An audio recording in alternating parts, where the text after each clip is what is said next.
Hey everyone, how's everybody doing? This is going to be a little bit different video. I'm going to be talking about the three phones that I have right now. This is the three that I'm going to talk about. It's not necessarily a review, it's just my opinion on the way I feel about upgrading and spec sheets and all that other stuff. So the phones I'm going to be talking about is the Find X9 Pro Global Edition. Just got this on Wednesday. This is the Oppo Find N8X Pro Global Edition, and then I've got the OnePlus 13. So I'm not going to really give specs. They basically have pretty close to the same specs. The OnePlus has the Snapdragon Elite chip. The Oppos have the Media Dimensity chip. The 9 Pro has the 9500. The 8 Pro has the 8500 Dimensity. Great, they're all great chips. They all have similar specs. The OnePlus has a little bit bigger screen. The difference between the three I will go over right now. This has a totally different design than both of them. It has a flat screen with more rounded edges, different camera bump. It's actually a really nice phone. It's a nice phone. The only reason I upgraded is because I like flat screens. I don't like curved screens that much because it's hard to get a screen protector. Although these phones do come with a pre-installed screen protector, which is great. I usually leave them on until I damage them, which I don't normally do that. And then we've got the Find X9 8 Pro Global Edition. It has a totally different design, as you can see. It's got the round camera bump. It's also got a different camera system. It has 4 cameras on the back versus 3 on the 9. And it's just it's got a curved display, which it's nice. It's just a different feel in your hand. And this is, which I'll tell you later on in the video, how I feel about this one.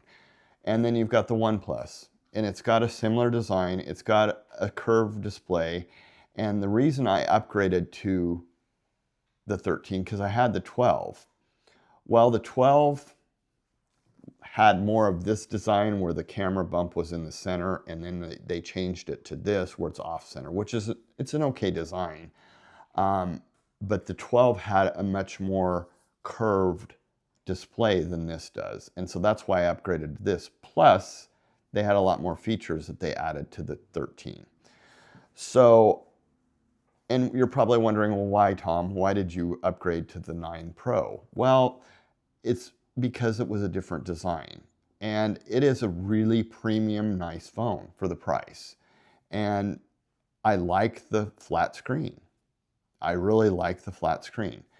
Now, I mean, I love this phone, but I traded for this phone. I traded my 16 Pro Max for the guy that had this for sale, and I asked him if he'd do a trade, and it was brand new. He didn't even open the box. He had bought it when he was overseas, and it's the Global Edition, and it is a super nice phone. I had my phone that I was using at the time when I traded, because I tried to sell my iPhone, and people were just giving me low bids and all the other stuff, and I'm just like, I don't want to deal with this. So I just asked the guy, I just said, hey, do you want to trade?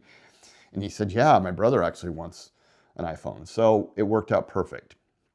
So I came from a Huawei Pura 70 Ultra, and I still have that phone.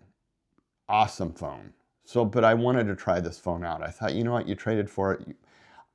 I wasn't going to try to resell it because I knew the market, because people are just not aware of Oppo, because Oppo's not a brand that's sold in the United States and no carrier cares it. I mean, OnePlus is actually a division of Oppo. And Oppo's a Chinese phone along with OnePlus. Not saying that's bad, good, or indifferent. I actually like Chinese phones because they offer a lot more features. And it's just sad when the big three in the United States, they just offer the same thing over and over and over, and that's what I guess appeals to that. But when you can get a phone for cheaper that has more features and it does better than what the other ones, you might as well go for it. But I think the biggest thing is, these two phones, I'm not getting rid of either one of them. They feel different in the hand. They're the same screen size. All of them are pretty much the same. These two are the same screen size. The OnePlus is a little bit bigger screen. And you can tell, not that that matters. You just have a little bit more screen, not a lot, but I think the key thing is when I grab either one of these phones, I know which phone it is. And if I grab these two phones, they're pretty much the same because of the screen that's curved on those two versus the flat screen. This feels like an iPhone, but it's because iPhones have always had flat screens. They've never had curved screens. So it does. It has the feel of an iPhone, which, if that's what you like, that's what you like. It does feel nice in the hand, but this one does too. But I know when I grab it, I know which phone I have when I grab it. So, and what I'm saying is, when you go and upgrade your phone, yeah, if you're upgrading year to year, there's not a lot of changes that are done unless the design. And that's the key with this one. This was last year's design. This is this year's design. It's totally different. And I like it. And it's just,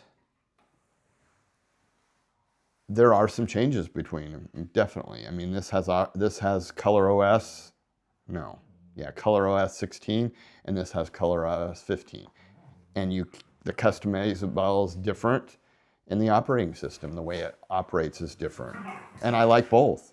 It's just funny how, I don't like one over the other. I mean, they're all great phones, and I think the biggest thing is a lot of these reviewers think people are so caught up on specs and benchmarks. And it's like, if you're going to truly do gaming on your phone, then buy a gaming phone. I mean, they excel at gaming. So why does it matter what the benchmarks are? It doesn't. For the average consumer, it really doesn't.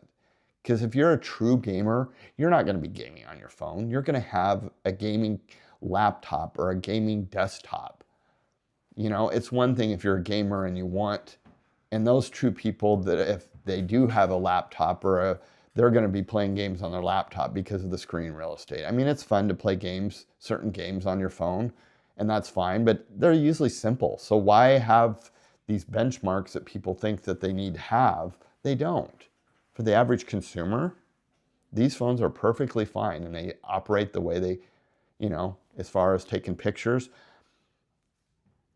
I'm not going to sit here and show you examples of the photos that I take. They all take pretty good photos. They all take awesome photos, actually. I mean, this has the 200 megapixel camera on it, the telephoto.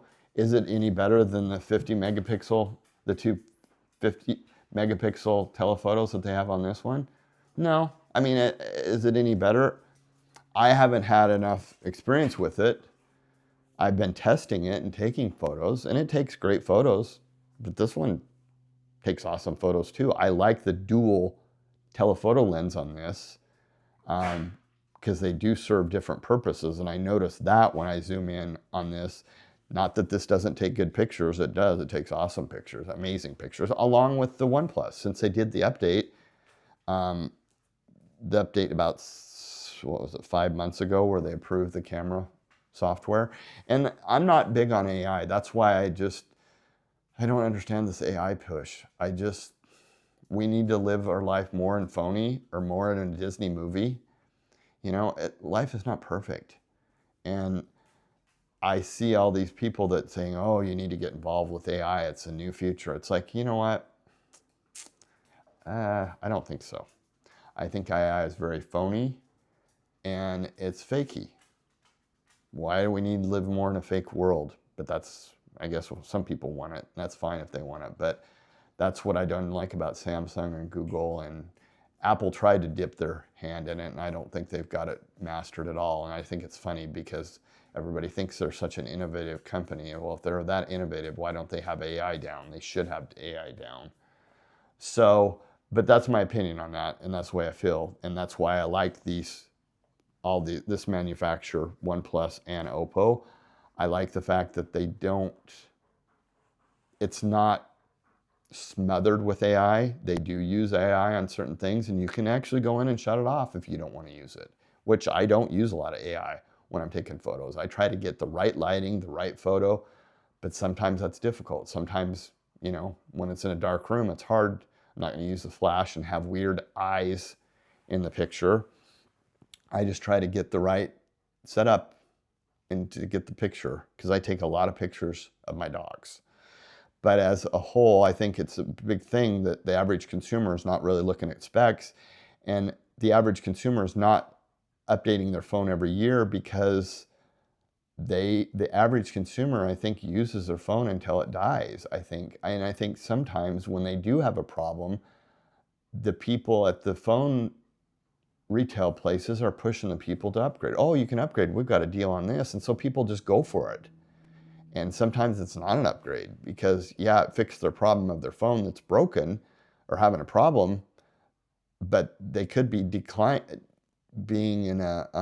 could be a downgrade based on what their phone was. So upgrading is kind of tricky sometimes, I think, and that's the whole thing with Apple. The Apple just doesn't innovate. They haven't innovated for the last 15, 18 years, in my eyes. And it's the same thing. But the fact of the matter is this company, Oppo and OnePlus, they are innovating every year, because look at the difference in the design. And people say, oh, they're copying Apple. No, they're not.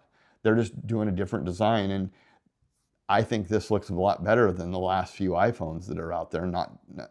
I think the 17 Pro and the 17 design was cheap, and it looked cheap. It looked like a Fisher-Price, especially the orange color in the Pro. And I think this phone looks much better. It looks more elegant, more professional, and not gimmicky. And this is a nice design too. But, it's personal choice, and most people are going to put a case on it. So, like me, screen protector and case. So anyway, let me know your thoughts on this. Thanks for watching, and I'll see you on the next one.